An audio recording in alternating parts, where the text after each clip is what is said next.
मलिक मुमताज क्यों मारा है, इतना बड़ा बंदा है भाई, गवर्नर है पूरे सूबे का और जरदारी साहब का क्लोज आदमी है। और यहाँ एक बात और ज़हन में रखो, ये सियासी मसला, उच्चा बोलो सियासी मसला, फिर बोलो हमारा किसी सियासत व्यासत से कोई ताल्लुक नहीं है। हम तो सिर्फ एक काज को देखते हैं, ये काज क्या है। और काज भी रब्बे काबा की कसम अगर मुस्तहबों वाला होता ना, मुस्तहबों वाला, मुस्तहब समझते हो, कीता ठीक है ना कीता तावी ठीक है, अल्लाह की इज्जत की कसम चुप हो जाते। लेकिन यहाँ काज ईमान वाला है, ईमान वाला है, इसलिए यहाँ पर खामोश होना खुद ब खुद अपने आप को बेईमान करने के मुतरादिफ है। तो उस हवाले से जरा बात गौर से सुनिए। हमेशा कत्ल के अंदर क्या चीज देखी जाती है, मुहर्रिक। क्यों किया? तो अगर इश्तियाल हो उधर से, मर्डर हो जाए तो वो कातिल तो होगा, सजाए मौत का हकदार, ऊंचा बोलो, सजाए मौत का हकदार नहीं हो सकता। तो अब मैं पूछता हूं, तुमने क्यों मारा है भाई मुमताज? हैं तो मुमताज की गोया ये हवाओं को चीरती हुई आवाज मेरे कानों में आकर टकराती है। वो कहता है मैंने कोई ना अपने गली के लड़ाई झगड़े पे मारा, ना रिश्ते का तनाजा, ना पैसे का तनाजा, ना कोई और है। मैंने तो इसको इसलिए मारा, इसने मेरे नबी के तौहीन के कानून को काला कानून करार दिया। और मैंने इसको इसलिए मारा कि इसने रसूल की गुस्ताखा मलाऊना औरत को बहन करार दिया, उसके डिफेंस का नारा लगाया। और जो गुस्ताख की हिमायत करे, मैं नहीं फतवा लाया, तुसी पहलान दे। मतलब ये बच्चे को पता है, तो इसमें फिर जे तुसा ना ले लिया पता लगे कि गुस्ताख की हिमायत करने वाला ते तुसा पता है, ते साडे सदर साहब पता कोई नहीं सी, वजीर आजम साहब को पता कोई नहीं था। पूरी कौम सड़कों पे निकल के कहती रही, खुदा का वास्ता बाबा इसको रोको, इसको रोको, इसको रोको। लेकिन जब ना सदर साहब ने रोका, ना वजीर आजम साहब ने रोका, तो अब फिर अल्लाह ने कहा तुम नहीं रोकते तो फिर मैं तो रोकने वाला हूं ना। तो बात मेरी एक ज़हन में रखो, हम इस चीज के कायल हैं कि कानून को छोटा हाथ में ले वो भी गलत, तो जब बॉस लेगा तो फिर बोलो ना यार भाई, मुलाजिम भी तो लेगा ना। लेकिन यहां हम देखते हैं, तो मुझसे आज दिन को पूरा दिन न्यूज चैनल्स वाले मुझसे पूछते रहे, फोन करके पूछते रहे, वैसे पूछते रहे कि आप इसको मुमताज को क्या कहते हैं। मैंने कहा जी मैं तो इसको गाजी कहता हूं। मेरे किसी पे जोर नहीं है, जेड़ा नहीं आता वो चुप करके बह रहे। हम किसी पे अपनी वो ठोंस तो नहीं सकते ना, मैं तो अपने जज्बात की बात कर रहा हूं। मुमताज को हम क्या कहते हैं? गाजी कहते हैं। ओए क्या कहते हो, गवर्नर को मारा?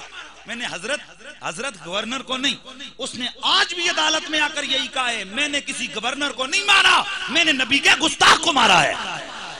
मैंने किसी गवर्नर को नहीं मारा, मैंने तो गुस्ताख की हिमायती को मारा है।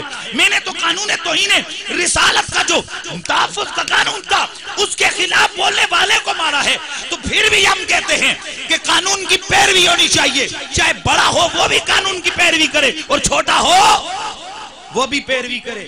लेकिन गाजी को मुमताज को गाजी इसलिए कहते हैं कि वहां उसकी जात का मसला नहीं था, उसके नबी की नामूस का मसला था। तो हम कहते हैं कि चूंकि यही हम लोग बता रहे थे कि अगर आप तो इन्हें रिसालत का कानून खत्म कर दोगे तो फिर हर बंदा इस पाकिस्तान में खुद इंतकाम लेना शुरू कर देगा। ये मुआशरा जो है ये अनबैलेंस हो जाएगा। पाकिस्तान के अंदर ये जो अमन व अमान है, ये पहले ही इसका मामला है। अब हर जगह पे जहां पता चलेगा वो गुस्ताख है। बाबा 3000, 4000, 5000 का 30 बोर का पिस्टल मिलता है, एक आम सा बंदा भी उठेगा 10 मार देगा उसको। क्यों मारा है? गुस्ताख था मारा। अरे कानून के हवाले करते, खाक कानून के हवाले करते, कानून तो खत्म कर दिए। तो पता चला तहफ़्फ़ुज़ नामूस रिसालत का कानून बाकी रहना ये पाकिस्तान की बका की जमानत है। किसकी जमानत है बोलो? पाकिस्तान की बका की जमानत है। तो उस हवाले में हमारी अव्वल और आखिर यही हमारी स्टेटमेंट है कि छोटे को भी चाहिए वो कानून की पैरवी करे और बड़े को भी चाहिए कि वो कानून की, ऊंचा बोलो, कानून की पैरवी करे। और मैं आपको बता दूं कि इस वक्त चैनलों पे आके यहूदियों के तनख्वाहदार वो शुरू हो गए, एक जुनूनी ने कत्ल किया। हाँ, उसमें जुनून था, पर मेरे नबी के इश्क का जुनून था। और यहाँ हर जगह कहा जाते हैं मौलवियों ने किया, मौलवियों ने किया।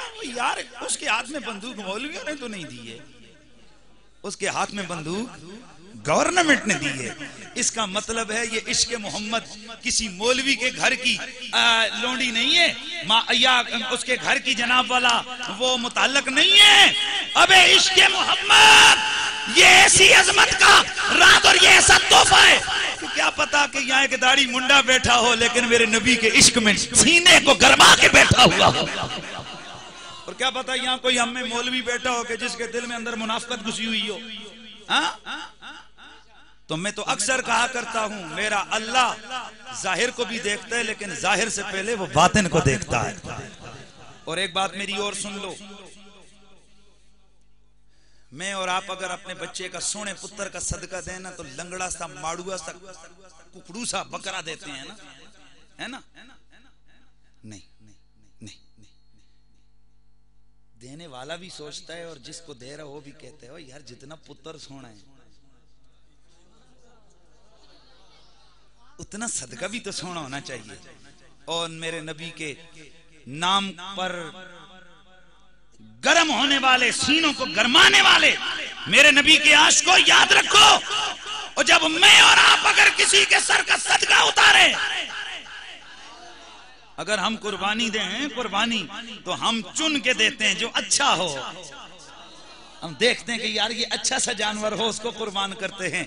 तो यार पता चला जो नबी की नामूस के ऊपर कटते मरते हैं ना, वो आम लोग नहीं होते। करोड़ों में से मेरा अल्लाह कुछ कुछ को चुन लेता है। इसलिए एक बात ज़हन में रखो, किसी सियासी वाबस्तगी की बिना पर कोई शख्स कहीं जुर्म ना कर दे कि किसी नबी के आशिक के खिलाफ वो जुबान खोल दे। हाँ, अगर आपका राय आमा, आपका दिमाग किसी और तरफ है तो आप उसको अपने पास रखें, लेकिन मैं आपको बिल्कुल एक आपका भाई होने के नाते आपको मशवरा दूंगा कि हाँ, अगर आप दूसरी राय रखने वाले हैं तो कम से कम नबी के आशिक को गंदा भी नहीं कहना, नबी के उस दीवाने को बुरा भी नहीं कहना। तो खैर, मैं बात कर रहा था कि बदला दो ये गुस्ताखे नबी को, गैरत मुस्लिम जिंदा है। नाम नबी पे कटने वाले, नाम नबी पे कटने वाले, नाम नबी पे कटने वाले कल भी थे और आज भी हैं। ना